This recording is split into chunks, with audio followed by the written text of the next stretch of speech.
इस हफ्ते ज़ोहरान ममदानी ने एक वीडियो पोस्ट किया जिसमें उन्होंने यूएस गवर्नमेंट को रिक्वेस्ट किया है कि बेंजामिन नेतन्याहू जब वो सितंबर में यूनाइटेड नेशंस का इजलास अटेंड करने आए तो उनको अरेस्ट कर लिया जाए। सऊदी अरेबिया और यूनाइटेड स्टेट्स ऑफ अमेरिका के दरमियान एक न्यूक्लियर डील साइन हुई जिसकी वजह से सऊदी अरेबिया भी एक न्यूक्लियर इनरिचमेंट कर सकता है। हमारे पास इंडियन क्रिकेट टीम के रिलेटेड कुछ न्यूज़ है, तो let's jump into it. So starting with the first news. तो बात ऐसी है, जब ज़ोहरान ममदानी अपनी इलेक्शन की कैंपेन कर रहे थे तो उनका one of the core points ये था कि Benjamin Netanyahu is a war criminal, उनको न्यूयॉर्क की सिटी एंटर नहीं करने दिया जाएगा, उनको अरेस्ट कर लिया जाएगा। ये उनकी इलेक्शन कैंपेन का one of the core points था जिसकी वजह से लोगों ने उनको ज्यादा पसंद किया और वोट भी किया। तो बात ऐसी है कि सितंबर में होने जा रहा है यूनाइटेड नेशंस का एक इजलास जिसको बेंजामिन नेतन्याहू भी अटेंड करने जा रहे हैं, मगर ज़ोहरान ममदानी इसके दरमियान ही एक अपॉर्चुनिटी फाइंड कर रहे हैं कि कैसे अपना वो ये कोर जो इलेक्शन का मुद्दा था जिसके सामने उन्होंने इलेक्शन जीता था उसको पूरा कर लिया जाए। न्यूयॉर्क की आवाम ने तो एक नॉन ज़ायोनिस्ट को वोट देकर इस बात को साबित किया था कि उनके हेट टुवर्ड्स इजराइल, तो क्या वो अपनी जमीन पर बेंजामिन नेतन्याहू को बर्दाश्त करेंगे? तो इसी चीज को मद्देनजर रखते हुए ज़ोहरान ममदानी ने वीडियो पोस्ट की है और उन्होंने अपनी पूरी लिमिटेशंस डिफाइन की है कि कैसे वो उनको अरेस्ट नहीं कर सकते। तो जो आईसीसी है उसके अंदर United states of America member state नहीं रहा, अगर उसका वारंट आईसीसी का स्टिल बेंजामिन नेतन्याहू के अगेंस्ट यूज हो सकता है अगर फेडरल गवर्नमेंट चाहे। इसके चलते हुए उन्होंने अपनी वीडियो में सारा कुछ एक्सप्लेन किया है कि कैसे मेरे पास ये पावर्स नहीं है मगर फेडरल गवर्नमेंट के पास ये पावर जरूर है कि वो बेंजामिन नेतन्याहू को अरेस्ट कर सकते हैं।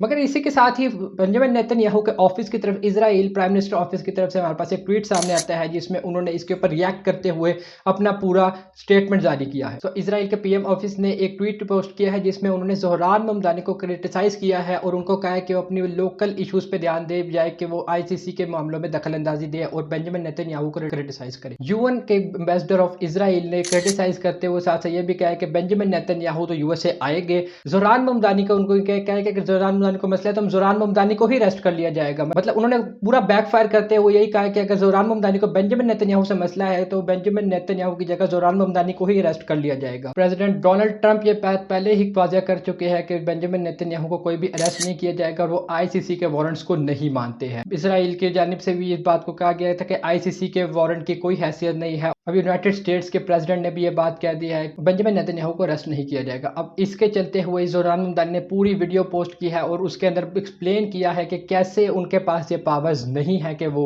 आईसीसी के अरेस्ट वारंट्स को अप्लाई कर सके, मगर फेडरल गवर्नमेंट के पास ये पावर्स है। अब इस मामले में आगे क्या होता है तो मैं आपको अपडेट करता रहूंगा। तो नेक्स्ट न्यूज़ है हमारे पास सऊदी अरेबिया और यूनाइटेड स्टेट्स ऑफ अमेरिका की न्यूक्लियर डील के बारे में। न्यूक्लियर रिएक्टर जिसके पीछे ईरान और यूएसए की और इजराइल की पूरी एक जंग लगी हुई है, वही same nuclear reactor for civil purposes अब सऊदी अरेबिया को यूएस की कंपनीज प्रोवाइड करेगी।